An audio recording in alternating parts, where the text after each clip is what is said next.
সারা পৃথিবীর সকল মানুষের সত্যিকার স্বাধীনতা দিবার জন্য। তার নাম হলো দারুল উলুম দেওবন্দ।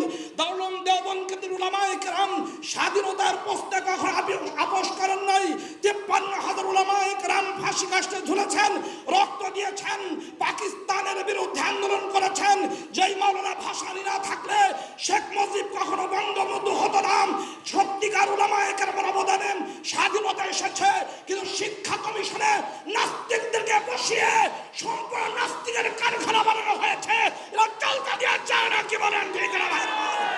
সাংবাদিক ভাইরাম, যখন শাইখুল হাদিস আল্লামা রহমাতুল্লাহ আলাইহি আমাদের গত সরকার পরাজিত সরকার আগে যখন এক সরকার ছিলেন 2001 সালে সর্বশেষ দিনে যখন তিনি পল্টন ময়দানে অবস্থান করছিলেন, শাইখুল হাদিস আল্লামা রহমাতুল্লাহ আগে সর্বপ্রথম তার আগ দিয়ে যিনি আখিরি বক্তব্য পেশ করেছিলেন তিনি আমি ছিলাম। আল্লাহর মেহেরবানি, আমাকে দেওয়া হতো 5 মিনিট, 3.5 মিনিট আমার বক্তব্য শেষ করে অনেক সেখানে ওখানে মাইকের অনেক কিছু কেটে গিয়েছিল।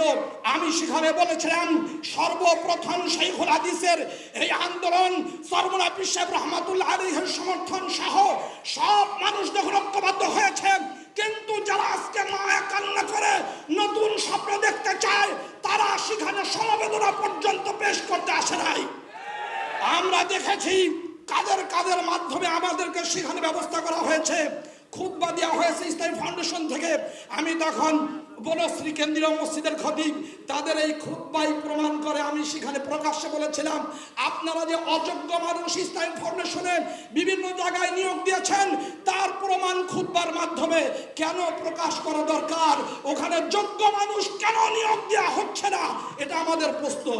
সর্বশেষ কথা হলো আমাদের গত সরকার স্বীকৃতি দিয়েছে যখন 3 মন্ত্রী সম্মেলনের সেখানে সম্মেলন হয়েছে প্রধানমন্ত্রীর উপস্থিতিতে, পরাজিত এই খনির এই উপস্থিতিতে, তখন সেখানে বলা হয়েছে আমরা স্বীকৃতির মাধ্যমে অন্যান্য সবগুলোকে ক্যাপচার করেছি, কওমি মাদ্রাসাকে ক্যাপচার করে আমরা আমাদের অধীন করতে চাই।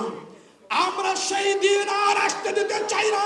ওদের সকল ষড়যন্ত্রের যখন জাল ছিন্ন করা হয়েছে, বাপ ভাঙ্গা জোয়ার এসেছে, নতুন স্বৈরাচার যদি আমরা বন্ধ করতে চাই, স্বৈরাচারী মুক্ত যদি বাংলাদেশ গঠন করতে চাই, যদি আমরা বৈষম্য নিরসন করতে চাই, সব জায়গায় যদি সত্যিকারের ভালো মানুষ মুফতি মোহাম্মদ হাকিমুন নাফসের মতো যদি আমরা মুশতাকুন নবী দেখতে চাই, হাসান জামিলের মতো যদি খতিব দেখতে চাই, চরমুনা পীর সাহেবের এই দলের মতো সত্যিকারের মধ্যে মুজাহিদ যদি দেখতে চাই, আমাদের অবশ্যই আজকের এই দাবির সাথে ঐক্যমত পোষণ করে সামনে অগ্রসর হওয়া ছাড়া দ্বিতীয় কোনো রাস্তা খোলা নাই।